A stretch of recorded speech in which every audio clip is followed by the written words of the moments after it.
Saludos, le habla Manuel Ramos del Sol Latino. Este es el episodio número 17 del podcast 413, transmitiendo directamente desde Pioneer Valley, en el oeste de Massachusetts.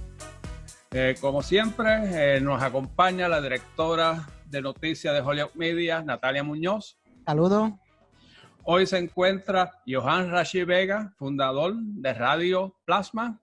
Saludos, gracias por recibirnos aquí. Y tenemos como invitado a Andrew Morehouse, director ejecutivo de la organización de Food Bank. Andrew lleva décadas en el oeste de Massachusetts, siempre conectado con las organizaciones sin fines pecuniarios o de ganancia. En un momento dado fue que cuando yo lo conocí estaba en Holyoke, en una organización de desarrollo económico que ya no existe, de las muchas que se han ido desapareciendo en Holyoke Springfield. Bienvenido, Andrew. Muchísimas gracias, un placer estar con ustedes. ¿Puedo ir yo primero? Sí. Ok. Bueno, pues entonces, Andrew, estamos en esta situación de la pandemia. ¿Cómo es que ustedes en el Food Bank están trabajando con esta situación, con las distintas organizaciones que van al Food Bank en Hadley a buscar comida para después repartir en sus organizaciones, en sus albergues? ¿Cómo ustedes están lidiando con esta situación? Bueno, ha sido una adaptación tremenda para nosotros. Ya llevamos como un mes y medio desde que nos cayó, ¿no? Esa pandemia tan terrible de la cual ya estamos ya coexistiendo y tratando de superar, ¿no? Y probablemente vale la pena explicar brevemente qué es lo que es el Food Bank, cómo interactuamos con todos nuestros socios, lo que llamamos nuestras agencias miembros o nuestra membresía a través de todo el occidente de Massachusetts. Nosotros ya, como dijo Manuel, ya llevamos muchos años aquí. Fuimos fundados en 1982 como un abastecimiento básicamente para la distribución de alimentos de emergencia para responder al hambre que coexiste, que ha existido desde el comienzo del tiempo, pero ya lleva mucho tiempo aquí, lastimosamente. Entonces, nuestro papel es de recibir vastas cantidades de alimentos de diferentes fuentes y abastecerlo aquí en nuestro almacén, en el pueblito de Hatfield, al norte de Northampton, más o menos en el centro del occidente de Massachusetts, por la autopista 91. Y de aquí nosotros distribuimos esos alimentos a los pequeños, pero muy importantes, centros de comida, lo que llamamos en inglés food pantries, ¿no? O meal sites, cocinas comunitarias, digamos, donde la gente en aquellas ciudades o pueblos, tantos urbanos como rurales, pueden ir a recibir asistencia de alimentos, o sea, una bolsa de comida, si es un pantry, ¿no? Llena de alimentos saludables, como verduras y carnes congeladas y obviamente granos y latas de comidas con atún y peanut butter, ¿no? Que a todo el gringo le gusta por acá, muy llena de proteínas y, bueno, muchísimas comidas, arroz, habichuelas, lo que sea. O donde uno puede ir a recibir una comida ya preparada.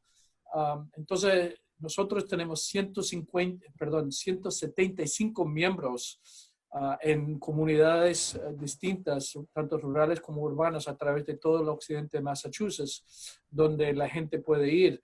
Y antes de que comenzó la pandemia, al promedio estamos proveyendo comida a 89,000 personas cada mes.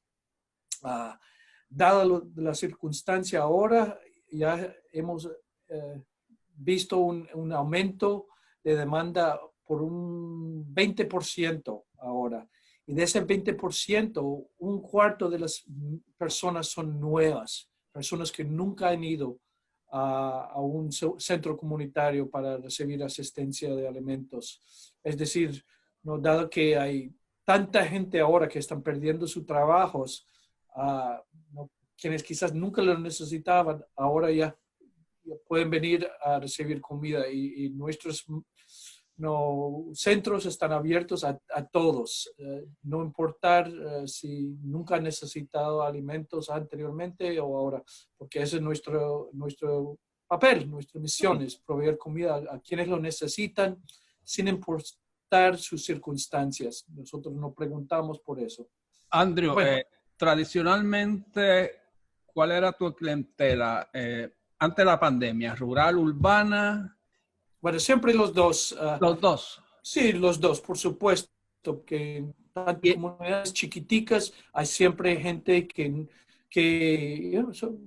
no necesitan, pero diga. ¿Y eso no ha cambiado con la pandemia? ¿Sigue siendo esa misma...? Bueno, sigue siendo igual, pero siempre ha habido más personas en las ciudades grandes, aún aquí en el occidente de Massachusetts, que necesitan los alimentos, y más aún ahora, y podemos hablar sobre eso. Pero Natalia, tiene una pregunta. Sí, lo que estamos viendo es que hay mucha gente que están cayendo enfermos o que en la finca no van a la finca por temor y válidamente, ¿no?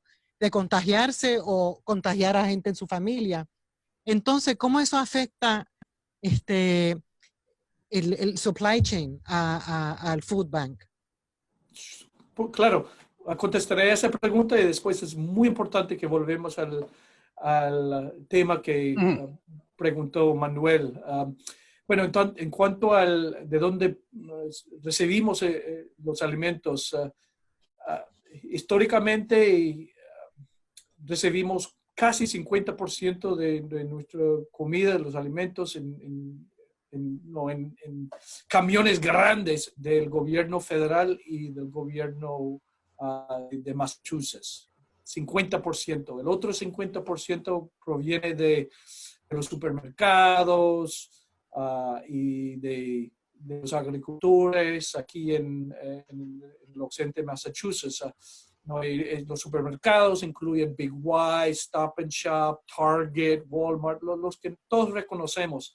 Pero en el último mes y medio hemos visto mucho menos alimentos donados de parte de esos supermercados, porque ellos tampoco tienen un exceso de comida, ¿no? Con todo la gente yendo a los supermercados a comprar todo lo que pueden, hay una escasez de comida, inclusive en los supermercados, entonces ellos no tienen cómo donar. Gracias a Dios estamos empezando a recibir más ahora, pero va a faltar un tiempo. Natalia. Sí, antes que regrese a la pregunta de Manolín, pregunto porque algo que destaca el Food Bank es que sí tiene comida saludable, tienen vegetales, tienen verduras, tienen frutas frescas. O sea, esto no es todo enlatado ni en caja, alto en sodio. Por eso te pregunto, si ese supply chain se va debilitando, eso va a tener un impacto directo entonces en el trabajo que ustedes pueden hacer, ¿no? Sí, es una buena pregunta. Gracias a Dios estamos empezando a recibir más donaciones de nuevo de carnes que los supermercados congelan en el día de fecha límite y después lo donan a nosotros. Ya estamos empezando a recibir un poco más de eso. Claro, nunca se sabe ahora con los problemas que están pasando en las fábricas de carne por allá en el oeste del país o el centro del país. Vamos a ver, pero sí pensamos que no va a haber ningún cambio en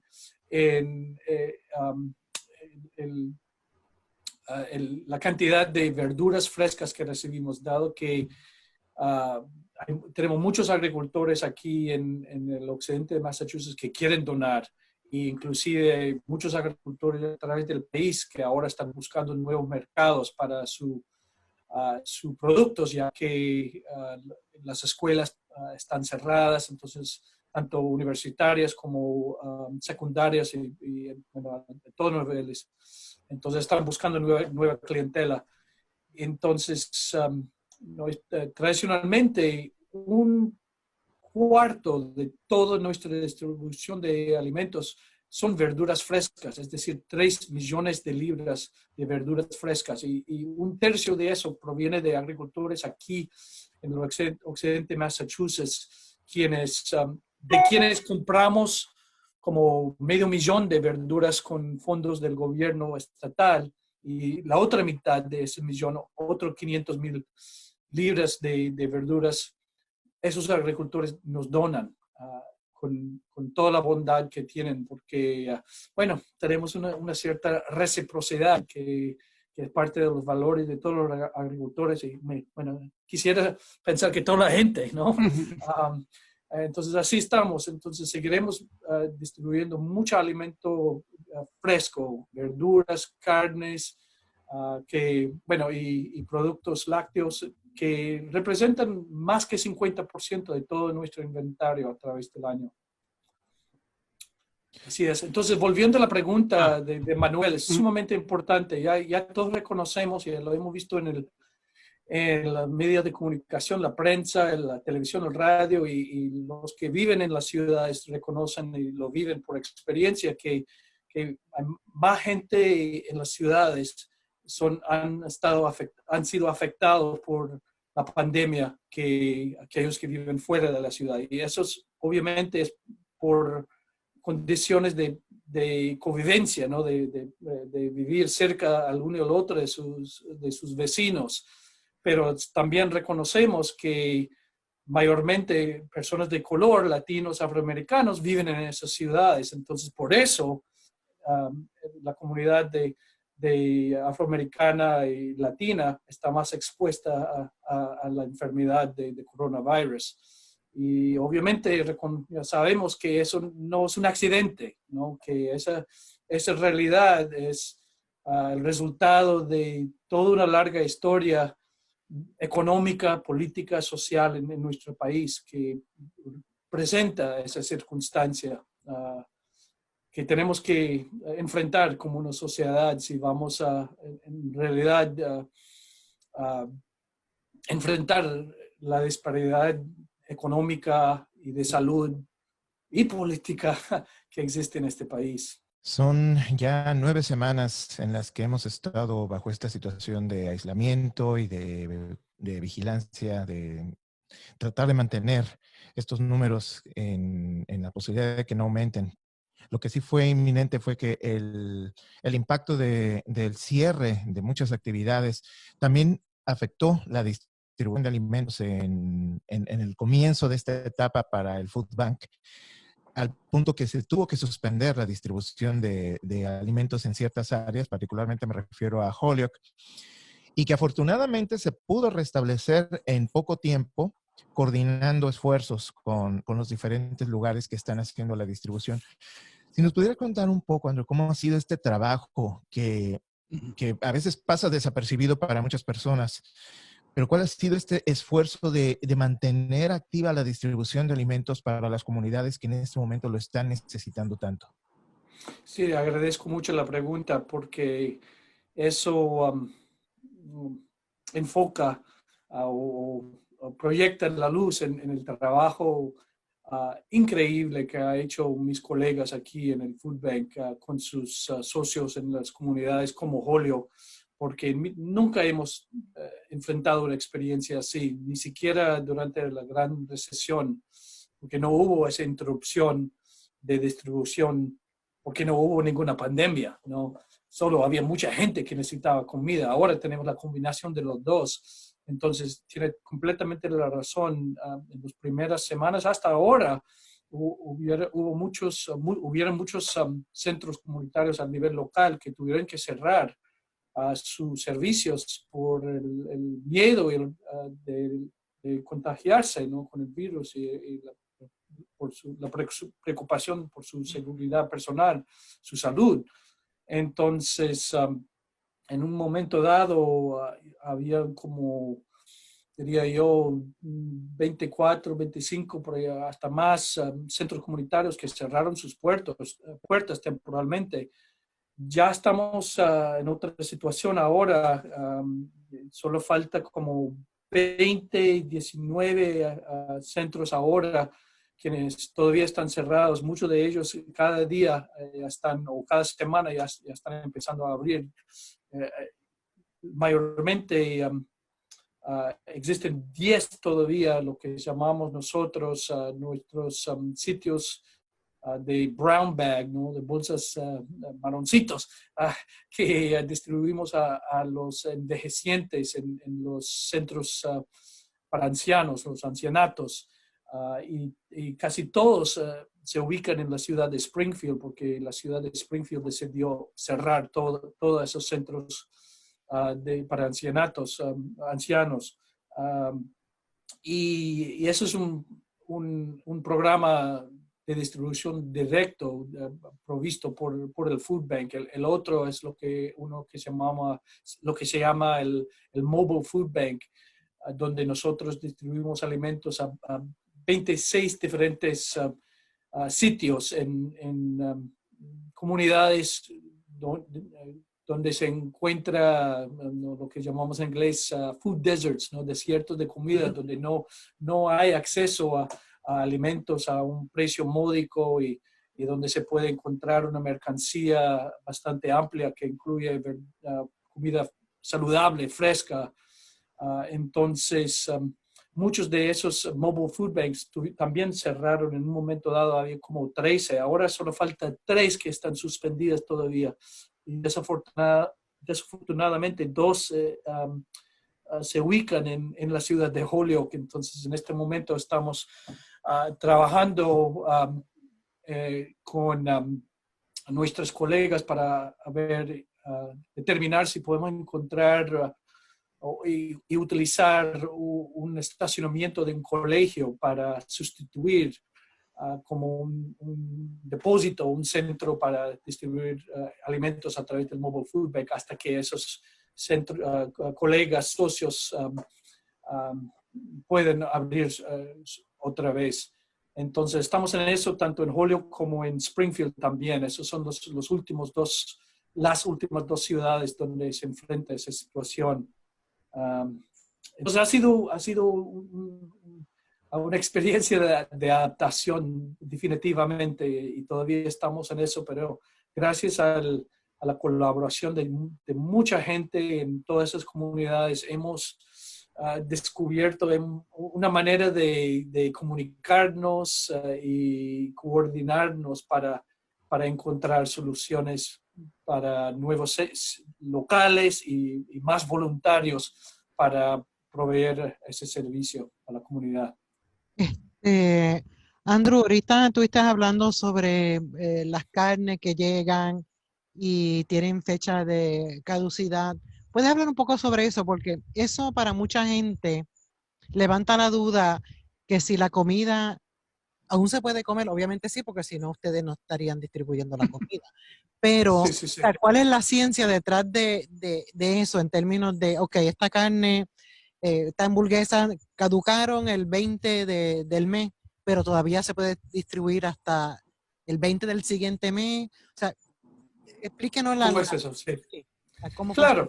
Bueno, como todos sabemos, si uno va a un supermercado, toda la comida tiene una fecha de venta, no de consumo, sino de venta. Entonces, llega esa fecha y los supermercados tienen que disponerse de eso o venderlo a precios módicos o botarlo. Y por décadas, sinceramente, los supermercados han botado todas esas carnes frescas que llegan a esa fecha de venta. Eso no quiere decir que no es comestible. Todos sabemos que al comprar esa comida a esa fecha todavía no es muy segura para comer, y así se queda en su nevera por un tiempito, una semana, lo que sea, y si la guardas en el congelador, ya lleva meses Yo saqué un pavo el otro día que estaba en mi en mi congelador por un año y estaba sabrosísimo y no me pasó nada. Pero eso quiere decir que los supermercados a la fecha de venta de esas carnes los congelan y en vez de botarlos, lo que habían hecho por décadas, ahora los donan al Food Bank y nosotros lo distribuimos en la misma forma, congelada, para que la gente se lo aproveche. Y es importante saber un poco de un pequeño cuento que por qué los supermercados, sobre todo Big Y y Stop and Shop, empezaron a congelarlos en la fecha de límite de venta en vez de botarlos. Bueno, resulta que hace como 6 años el estado de Massachusetts aprobó una ley limitando el nivel de comidas desperdiciables que los supermercados podían botar en los dumps, no sé cómo, en los basureros.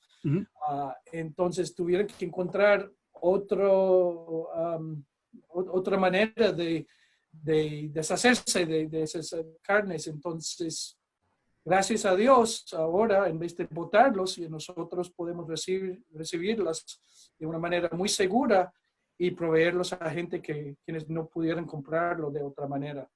Entonces es lo que lo que llamamos en inglés un win-win, ¿no? Todos ganan, ¿no? Tanto los supermercados como la gente que le hace falta, inclusive los municipios que no tienen los fondos para mantener esos basureros. Entonces, y es mejor para el medio ambiente. Entonces, así deberíamos llevar a cabo nuestra política en ese país, ¿no es cierto? Bueno, Andrew, claro, en este sector hay una población diversa.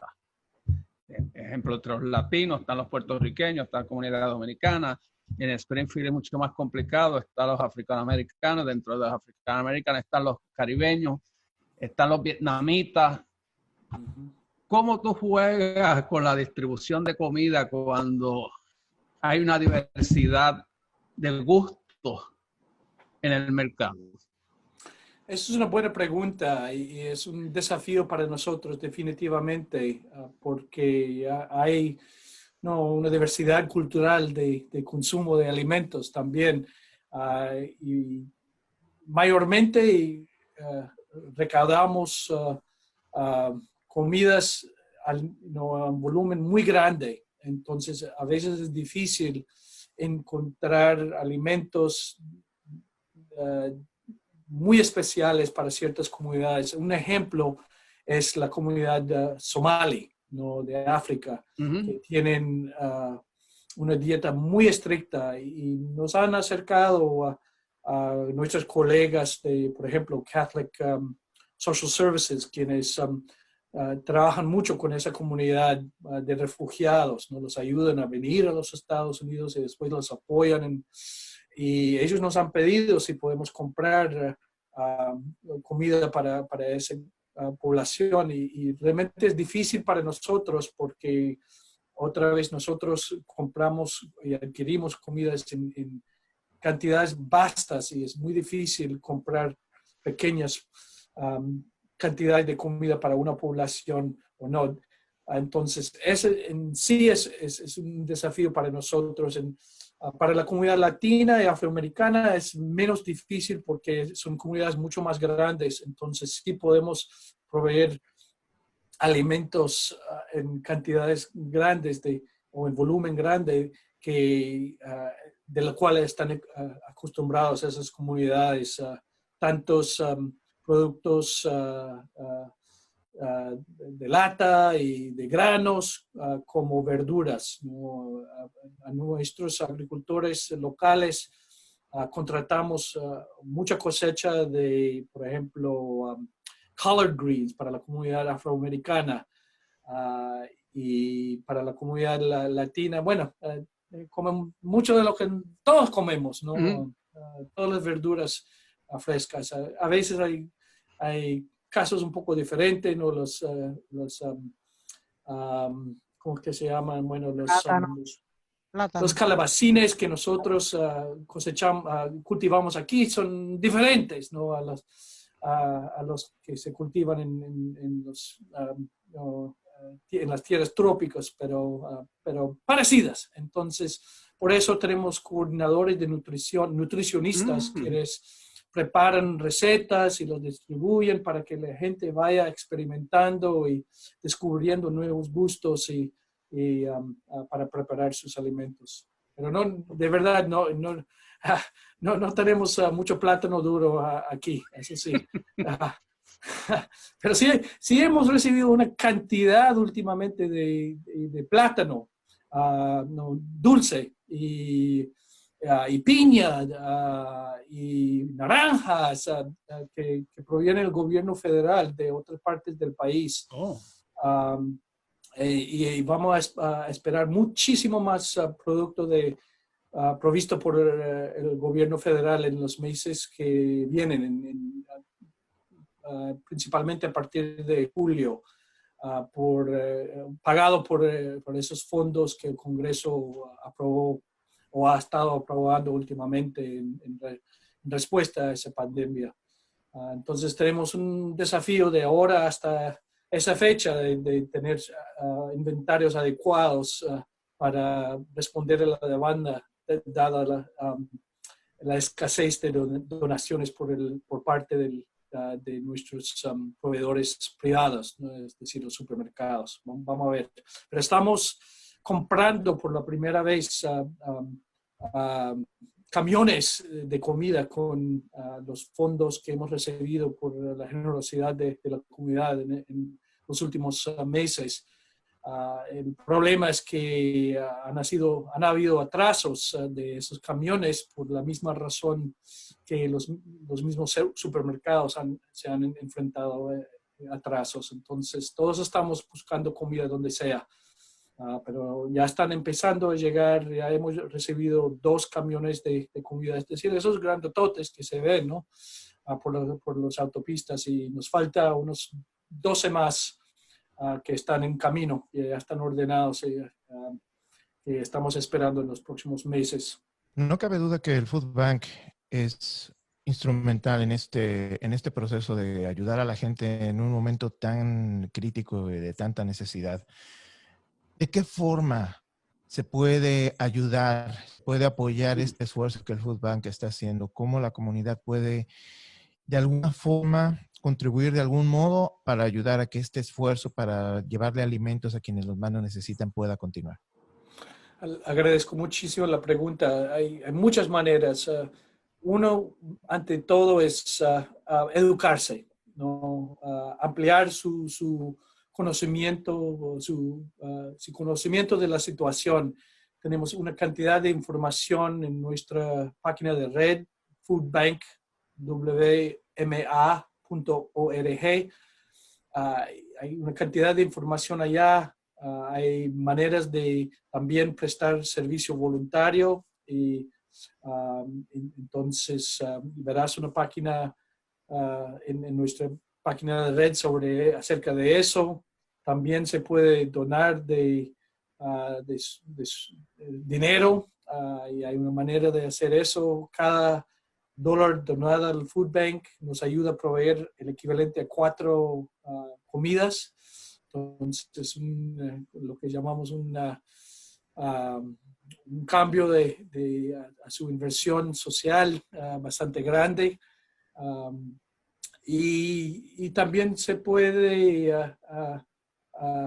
ayudarnos a abogar ante nuestros legisladores, tanto estatales como federales, que necesitamos más apoyo, necesitamos más asistencia de parte del gobierno, ¿no? Porque por cada comida que nosotros distribuimos, el programa federal del SNAP, lo que antes se llamaba, ¿no?, estampillas, ¿no?, de comida, ese programa provee 9 comidas por cada comida que provee el Food Bank, y todos los Food Banks a través del país, de lo cual hay 200.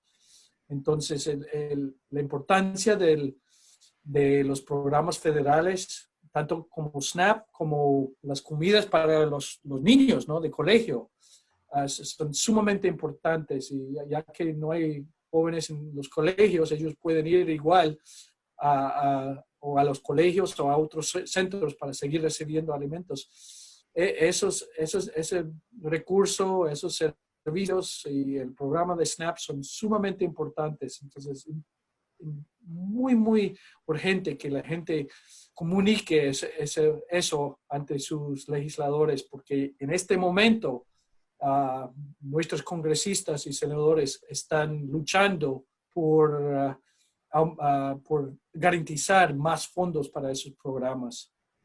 En todos los años que llevas en el Food Bank, ¿acaso ha disminuido la necesidad? Al contrario, ha aumentado, ¿no? Ha aumentado, sí. Cuando yo comencé hace 15 años, era como 2 años antes de la gran recesión, calculamos o estimamos que estamos proveyendo alimentos a como 100,000 personas al año, y después de la gran recesión eso subió hasta por doble, hasta 200,000 a 230,000 personas por año, y más o menos estamos todavía ahí, y ahora ya con la pandemia ya lo vemos aumentando muchísimo más, y calculamos que va a seguir aumentando mientras la economía está cerrada, básicamente, y hay tanta gente desempleada. Entonces eso va a durar por mucho tiempo, lastimosamente. Antes de la pandemia, habían, había temporadas donde la necesidad disminuía o aumentaba, no sé si en las Navidades, no sé si en el verano, por las razones que tú nos puedas decir, ¿cómo es que fluye ese alto y bajo de necesidad? Sí, más que nada el aumento de demandas siempre es en el verano, porque los jóvenes están fuera de colegio, entonces no tienen acceso a tantas comidas como antes, y durante el invierno, cuando los hogares tienen otros gastos como calefacción, ¿no? Y ropa y cosas por el estilo. Entonces, pero ahora ya todos, ya parece que hay demanda siempre y es alto, entonces estamos en eso.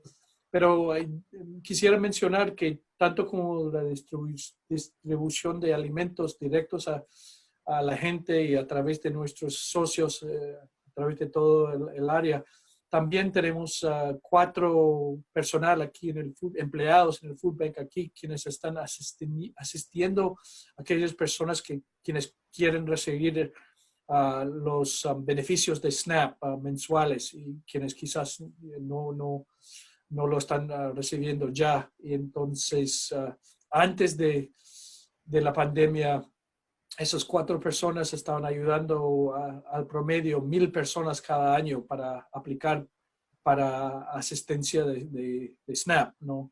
Y en los últimos mes y medio, el último mes y medio, han respondido por un aumento de mínimo 87% de personas quienes están buscando ese servicio, y solo estimamos que va a seguir subiendo. Y mis colegas son increíbles, porque realmente hoy tenemos personas de habla español, tanto como inglés, bilingües, y ellos no solamente les ayuda a la gente a aplicar, sino les apoyan para bregar con el Estado, quienes revisan sus aplicaciones y a veces no responden, o no hay problemas y falta de comunicación. Entonces esos colegas míos defienden, abogan por nuestros compañeros quienes necesitan ese servicio. Bueno, siguiendo la cuestión del bilingüismo, la barrera del idioma es un gran factor en buscar ayuda de ustedes, que piensan, bueno, Food Bank, hablan inglés, no hablan español. Es una barrera para sí, mucha gente que desconozca qué es lo que ustedes hacen. Sí, y bueno, es menos importante que conocen lo que hacemos que reciben los alimentos, ¿no? Eso es más importante. Y por eso no trabajamos con nuestros socios, aquellos centros de comida en las comunidades. Y mayor de esos 175, la mayoría son organizaciones de fe, son iglesias.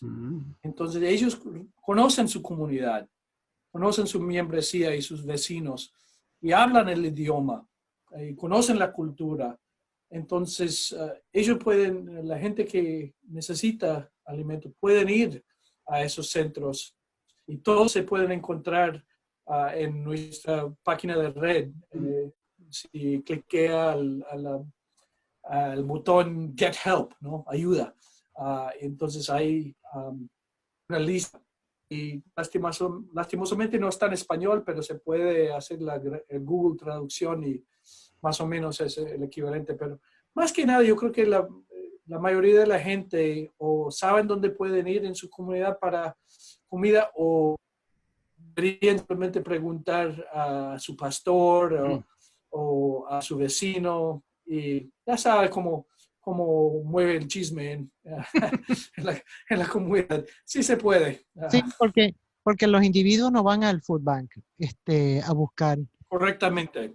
Nosotros nos distribuimos directamente, sino a través de ese programa Brown Bag, que solamente otra vez se localiza en los centros, en los ancianatos, y el Mobile Food Bank ya tiene su ubicación en la comunidad con socios quienes reclutan los voluntarios que hablan todos el español o inclusive otros idiomas. Y en la verdad, como todos nosotros sabemos, viviendo aquí o si han vivido en el exterior como yo, cuando es una cuestión de adquirir comida, ya no se necesita el idioma, es el idioma de la mano y de la bondad de la gente. Y sí se puede. Andrew, ¿quieres añadir algo más que no hemos mencionado? Bueno, ante todo quisiera darles las gracias por la oportunidad, ¿no? Porque es importante que la comunidad sepa cómo la gravedad de la situación actual. Me imagino que sí lo saben, pero también que sepan dónde pueden ir para adquirir asistencia de alimentos. Y bueno, yo solo enfatizaría otra vez la importancia de comunicarse con sus representantes. Y si hay información en nuestra página de la red, pero también al nivel local, ¿no? Habla con su representante, que sea su miembro del consejo de la ciudad, ¿no? Su alcalde, su pastor, lo que sea, para que esa información llegue a las personas que tienen el poder de tomar decisiones, porque ellos nos representan y tienen que escuchar de nosotros. Y otra vez los programas tanto federales como estatales que proveen asistencia no solamente de alimentos, sino de vivienda a precios módicos, ¿no? De servicios de transporte, de subsidios de cuidado de niño, de educación, etcétera, etcétera. La gente vulnerable de bajos ingresos necesitan mayor asistencia para poder superar esa situación actual y para que nosotros como sociedad acabemos con el hambre algún día, ¿no? Tenemos que invertir más dinero en nuestras comunidades de bajos ingresos y en nuestras familias para que se puedan levantarse y tener las mismas oportunidades que otros segmentos de la sociedad tengan. Bueno, déjame despedirte. Muchas gracias, Andrew Morehouse, el director ejecutivo del Food Banks, por tu presencia. Muchísimas gracias a ustedes.